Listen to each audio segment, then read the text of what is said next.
नमस्ते। आप सुन रहे हैं श्रीमद् भागवत गीता और यह आत्मा जो आपसे बात कर रही है उसका नाम है भास्कर योगाचार्य। पिछले एपिसोड में हमने सुना अक्षर ब्रह्म योग।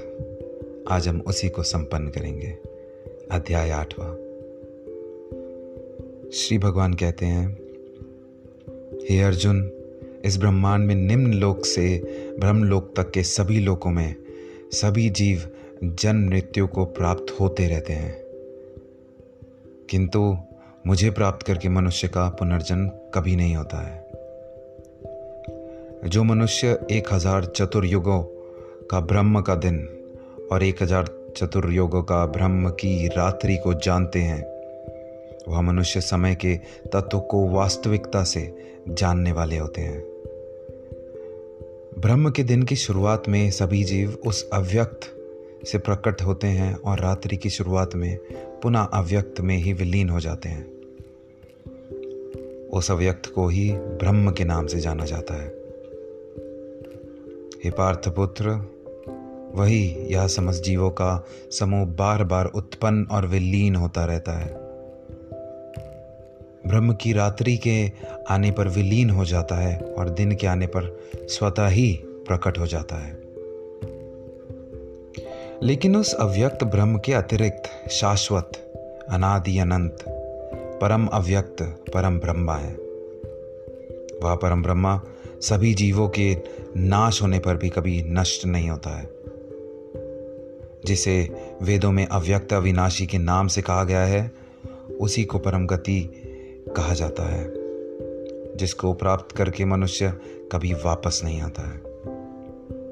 वही मेरा परम धाम है। हे पार्थपुत्र, वह ब्रह्म जो परम श्रेष्ठ है, जिसे अन्याय भक्ति के द्वारा ही प्राप्त किया जा सकता है, जिसके अंदर सभी जीव स्थित हैं और जिसके कारण सारा जगत दिखाई देता है। हे भारत श्रेष्ठ, जिस समय में शरीर को त्याग कर जाने वाले योगियों का पुनर्जन्म नहीं होता है और जिस समय में शरीर त्यागने पर पुनर्जन्म होता है, उस समय के बारे में बतलाता हूं। जिस समय ज्योतिर्मय अग्नि जल रही हो, दिन का पूर्ण सूर्य प्रकाश हो, शुक्ल पक्ष का चंद्रमा बढ़ रहा हो और जब सूर्य उत्तर दिशा में रहता है, उन 6 महीनों तक के समय में शरीर का त्याग करने वाले ब्रह्मज्ञानी मनुष्य ब्रह्म को प्राप्त होते हैं।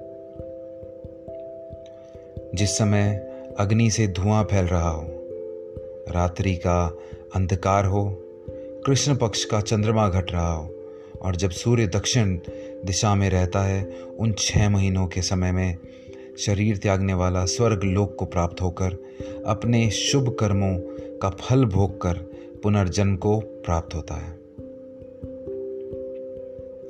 वेदों के अनुसार इस मृत्यु लोक से जाने के 2 ही शाश्वत मार्ग हैं, एक प्रकाश का मार्ग और दूसरा अंधकार का। जो मनुष्य प्रकाश मार्ग से जाता है वह वापस नहीं आता है, और जो मनुष्य अंधकार मार्ग से जाता है वह वापस लौट कर आता है। हे पार्थपुत्र, भक्ति में स्थित मेरा कोई भी भक्त इन सभी मार्गों को जानते हुए भी कभी मोहग्रस्त नहीं होता है। इसीलिए हे अर्जुन, तू हर समय मेरी भक्ति में स्थिर हो।